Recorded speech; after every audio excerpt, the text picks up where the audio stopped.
Judging Papa Jesus Christ.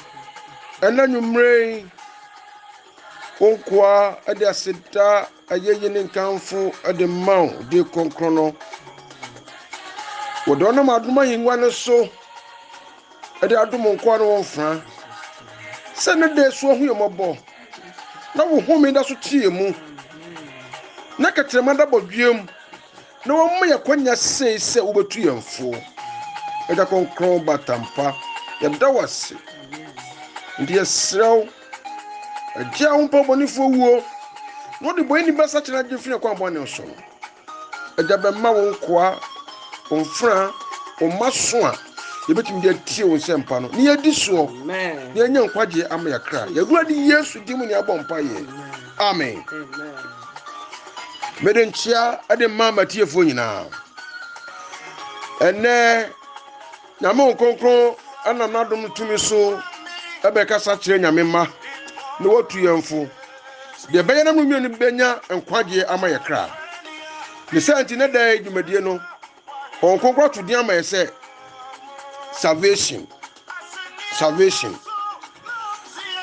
enkwage anada ankwa whatever so do we fani bia da ankwa salvation. Na yenche ho no se de odwontofo no ebo dwomo ya momia yasonko Kristo wi o kwaje de wawie te se de obi anu aduane asi ho na wabo no ho nyina yosi ho wo de ane se wo fa bo na wa fa spoon na wa kwati bi no ayre be wadie sa na Yesu awie bibia dia kama mnu se ye bekwa kofa. Hallelujah. Amen. Na yentie papa bi ko busa sembi maye Lucas empati edu wotwe ne nkeso du kwatwa pima du no miensa no Lucas na yaso yemfama adusua bi nkeso edu wotwe ne ereba no tifi asem dankwa na opani bi bisa no se yentie o Yesu Kristo namu a wodi dwuma agya na he ne nsa no ano pani bi ko busa no asem bi se church pa ade amenya na amanya dankwa ade nkwai den na wako amenyo na manya dankwa me dim se ne dai ebia wusu ana wo ne ye ne wabra bobinti no wo busa wo ho wo dwi no mu se wo be den wo nya dankwa Kristo be yi anu ama wo amen amen sana papa su ko busa se church pa den na menya na manya dankwa Yesu se no se ana Yesu bua ne se den na pray papa ana ekwanti na wo busa me se me ye papa den papa ti obaako obi anya papa di obaako pe no ona onyankopon won onyankopon ha Yesu Kristo o kire ahobrase Yesu wo kire oduo su wo kire se won no papa no won fa no to papa no sadie Philippians chapter 2 no mi ati ase se onyankopon se bia Kristo Yesu to ne ho mpan fa kwate bia to ne ho so wa mu ne ho fa so de se woni nyankopon se wona se wo fa kwate bia to ne ho so na so ye na de fa ne hu so enipa na so onye nipa ti Yesu kira ahobrase that is why Bible kasa was ahobrase fo no ene benya assassin adi arafo mo memre ho ase na Bible si nyankopon si ahantafo kwai na wodom ahobrase fo wo ye yadura di Yesu Kristo kansa no wenye yasik amfa ma enema Kristo fo ye wo wiase no se Yesu Kristo kura anka se wo ye papa ntino ye bo papa ediboni no emma ye kwanza se Yesu Kristo wo kansa no wo bia ni won ma wo bu ye na dura di Yesu Kristo atembi wo bone ho wanya bone da na mo e kira ho brase Yesu. That's what Bible me tell say me no mienu eye ne wa hye ye nyina no ne ye di sukura no a ye mu ye ho se enkoa ne mfra emfaso eni yenso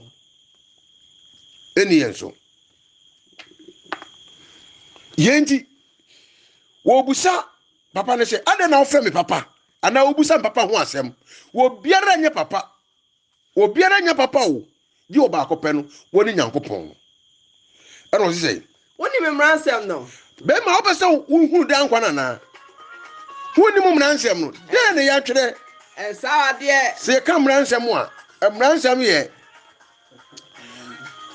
from Genesis atu Malachi was one you ransom aha Sawadeɛ ensawadeɛ eniawu emokro no enia dase kromu di waja ene wonani na ka sɛ yɛ no nyina mfrafrasna o se we nyina free emransem no mu ya Nyankopɔn ne ma na kwa Moses no edi Yesu ebusa kwa se so opese onya dan kwa de a de emra ne ka no wonte ya na ana kwa se wo Awurade saa mransem okekan di waja no wonani emokro no ensawadeɛ eniawu no mefimi morfrase ene madi saa ne ma we nyina so ye de kyerɛkyerɛ me ye de tete me etutumi sa hai akwa ne bo ne homode pa and so still ne san kan kwaje no hallelujah amen Jesus me no me fa kwa ne so nya sa ye nhunu enkwaje kwa no da when I miss the road what I say three you become no I must need go home by the way of the cross. There's no way. There's no way.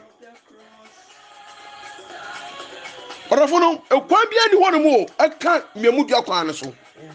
Jesus Christo wono ne kwan no no kre ene nkwan no wo biere nkwaja ne nkyɛn. Jesus onam so. And the Roman me atiase was the righteous shall live by faith. What training in Ponu? One of Gideon soon about getting one. What training to me for uncle, unless say, Uba who yana ready, yes to Christo. What a baboon say, or trainers at the bay, and bring the other bay, Amawo. Hallelujah. What I say? Yes, was it Abraham with Gina Bodin, or Boon is a training and a man. Where yana mudo. Eti say ya kenkana si yanti mi anya branch church mu ya de 7 adwemu ohano ebe fa no tra enya tra sa the Bible dey that say de Nyankopɔn won kra no onye bone eti akwane si wadi sa ne mane nyina so wo firi mo frase ne di so na ya hwe so Nyankwaje no a Yesu tesa no na Yesu tesa kwan so wadi mane nyina so no anu wo ka je ne say na so ka wa de ba ko on enso Yesu anfa de ba ko na nka ho wan fa nka ho man area Achia kwanso di nyina so efe na woka jensa adaso ka wade ba akọ koto na onyina ani ye kone koto na wo nyina na chema hiafo na chema hiafo na obenya japade wo soro na obenya japade wo soro na bra bedi machi na tie no yenti o na wo so penkwaje eti koto na wo nyina na bra na bedi machi na obenya enkwaje na wo hwehwe kira kwa no atie no na sikani ne tie no na reho se was eye na reho efi se na wo ye de focus ye wo wa hunde bebre ene na fo no ene na kire sikani no enkwaje na no wo so ope na nwie peye se no wo do bibi sine ono akasa kra nkwaje no wo do na hode no wo do na japade no wo do ni sika na wo no sine se obenya nkwaje and now you say say sanema we koso ye breso tibane se akwaso obi aton kokuo na wo say afuo ne dua yemu bebre tete soro de bebi ya sofo ebi ya difo ebi ya sambakafo ebi ya safoma ya si ye pedan kwa no eno ti ye bufa so ye de guguru hi ase he wo ye koso le we A B C D nanzo so ya yesikafo ya yadefo wo bibimu ya sisi keji amutu wo ansana ya hunu enkwakwae no anankwaje no dan so aye dire ma se ye begie mu eti na se misanse wonu adofo ya wutie Awurade akoa eden na wo ya difo wo mu aka wade baako ya se wugie mutu wo ansana wonya nkwaje no nanso aye dine di ama wo odofo on se sikani na eniema bi wo ho ne mu a na wo do ebruso nanso ka Bible me ati ase se du ba bi na hunu nia esombo a wo gya de wo ne mu to ho ekokofa eti Matthew chapter 13 verse number 44 to 46 no wo se Jesus oso ahinie ni ti se bebe na ka ma me wo so ahinie no Eti ye edu emiensa no. Ntras word aduanan enan no ereba no. Matifi asem no. Pache oka ema yete asese. Ose ahwenepa hobe. Ahwenepa hobe. Koi. Ntras aduanan ajapade hobe. Ajapade. So ahente se ajapade body akosi afu bi. Ajapade hobe. Yenti o, ajapade hobe. Was yenti o yesu di oso hine to ajapade bo se. Woso hine nti se. Ajapade bia. Ajapade bia. Odi esi afu mu. Wo bi de akosi afu mu. Ono nipa bi ko hu ye. Eno na wo nipa bi ko hu ye. Okata so. Na okata so hu ye o. Enema na wo asase ni mu no. Ahopopo nti, anigye nti okata so. Ehwo ni genti. Na ehwo ni genti oba afie no. To ne wo nyina de kotem. Wono koton na japade a na wo nyina fi se. Wo bu na japade nyina no no oto ano ne bo no. Enu nya na hye asase ni mu no. That is enu no sombo sin na japade akura no. Eto koton na japade nyina, ade koto asase no. Se de be no benya ajapade papa na sombo asase ni mu no. Hallelujah. Amen. All this is there. It is as you can anyway. You also pay down kwano. Nese senka ne niema no a wanye kura ni nyina so pay down kwa dia. Woton ni nyina. Na nka nkwaje Kristo ka kire ne se ne nsa beka no. Okoton won ba gi nkwaje no. Na so Bible so tie no. Eye na reho efi se. No wo ajapade. No ye the focus here. Wo sika pi. Ti Yesu dan na ni kire asuafo no. Yesu dan na ka kire akristofo ene den. Yesu ka kire sempakafo ne den. Yesu ka kire asofo ne den. Yesu ka kire adifo ne den se. Tini ma wo sika ni se wo bekọ so ahemamu. Sense aboyo ma be fa panie eni wo mu. Odofo yi. Eyase momodu yi o. Eti ne bebre krokro ni ma bi mu. Ya ema nkwaje na boye. Nanso aye deni se ye begie mu aye da bai ato. Wo beti asonde mekai enchepi mekoye evangelism wo baabi na me ba na me betu anuane mu bi. Na gomodi die mu a ana beto mu se emma atwe nsem ekomu mu dodo. Ana me ka se wo baabi kura timi na obi ya ka so many months, so many years. Now so ta solid them. Me ka ehwo no mu ana dance aba. Sister ba ku jo se here. Me ni obi aya aka e ko besa fini. Me nkasa no ho da. Na me na ate solid them. Na ti Yesu ba abeko bia na. Wo se am nkobi. Me nim se me nkobi so me ate solid them. Ti o. Wo se bo sam dem ho de. Wo beko. Fi se won fa onua no bone nche ne de. Won kasa no ho da. Eti bo sam dem no so beko. Hwe ye kasam we. Na je se aye ne din se wodi onua no fomfo be che no no na tena sumdue mu ene ko beko bo nsam jam enso ta so de mu.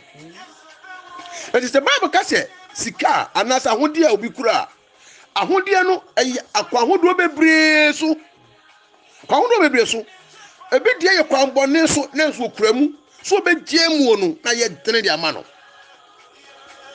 mbone kwa nso ewiase niema kwanso wiase japade ti na wonim se ne dey ya ikuso ekesei ewiase mo japade ntin asofo bebre behwere yenkwa adifo bebre behwere yenkwa asemekafo bebre behwere yenkwa enam wiase japade nti fi share wo mo de wo kra na sesa ajapade e ma wi enfi se Matthew chapter 4 ebra bon sam koso ye ne ready to hwe no wo ka kire ne sai so obekoto sole no a what the wiase ajapade nyina be ma no wiase ajapade nyina nanso nenu bebre akoto bonsam no agi wiase ajapade no na ne ye be ye dai ne ye nya dankwa ti Yesu kasa kire na kidifo ye de ye pe dankwa no se ye de me ye no wiase ananie me wo wiase so obi do wiase a na gya ne do ni mu na ne me wo wiase nyina no honam akono ani wakono asetre mu anwo ho a emfiri agya no na de bia emfiri agya no so na firi bonsam na tafiri bonsam so de betwem akọ no se he de oya de Yakobon pe no o de betena hoda ewiase na kono retwem akọ de oya de Yakobon pe no wo na tena hoda tonavo se me no mienu do bibi e wo wiase mu sin Kristo Yesu a dan kwa de nsa ye de be enka eti ma wiem se Yesu ka kire se so obi pese odi na chi no nya dan kwa ompa ne ho achi Omfa se nyanto na woso no omfa se na nto ho achi womfa na se na no nya na be ento ne ho so na do odogya enna emma ekuru eyire nsase agapade eche wonu Kristo Yesu no asafo ne kra won fata no na empo so bi ba ne nche ne wanta wonu nkata kra ne kra wontimi mfata Kristo Yesu wawie Yesu wi asem nya aka na so na wo mehwe ye gina bra ye gina na so se ye peda nkwa no telefonom ye timi mfa bibia ansesa de Yesu kan ye kosisi a de odere nse kroko so funtum da de mo twa nani no won fata no e de hwe se ye peda nkwa no a John chapter 17 verse 3 no Honey is empathy so we be part 1 I am antifiasem Kristo bom pa ya mano that's it na ye ne down it is a me no me dan kwan se ye pede a wo se we ni dan kwan no se obehu wo se ye be hu Nyankopon no kura Nyankopon ye be hu no kura Nyankopon kro no e dia osoma ene ne a wosoma no Yesu Kristo ye na di nkopa Jesus Christ no hallelujah amen e di na ye mu se wo hu Yesu Kristo ana se me no me na hu Yesu di a ka ya bra ba sesa ma wi se Samaria ni ba no John chapter 4 ebra wo hu ye na Awurade Yesu Kristo no Bible say nanka wo ba batu nsu odie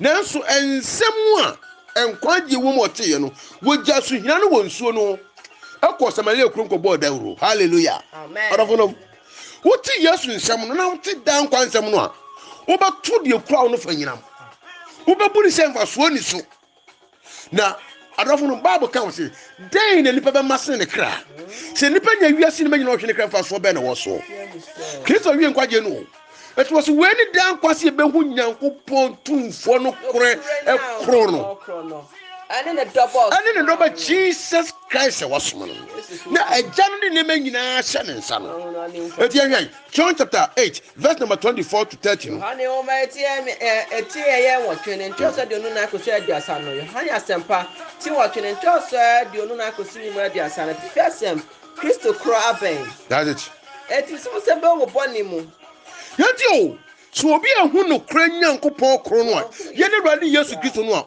ubewu boni mu na se mo anyime ani se me no a ti se ya nyi Yesu Kristo ni se wono na Nyankopon de na si wo se empata de de amam no bienu ne ye nam no so manya nkwaje a wo se ye bewu ye boni mu ye hu dan kwa ne da odofo no matter how emra no di abedisi wo treni ade abeye kronkron a wo beye so wa nyi Yesu Kristo ani a wonne wo kronkron no ene wo treni ni na bere be ebe ko ejem no kra na meka odofo ene kra na meka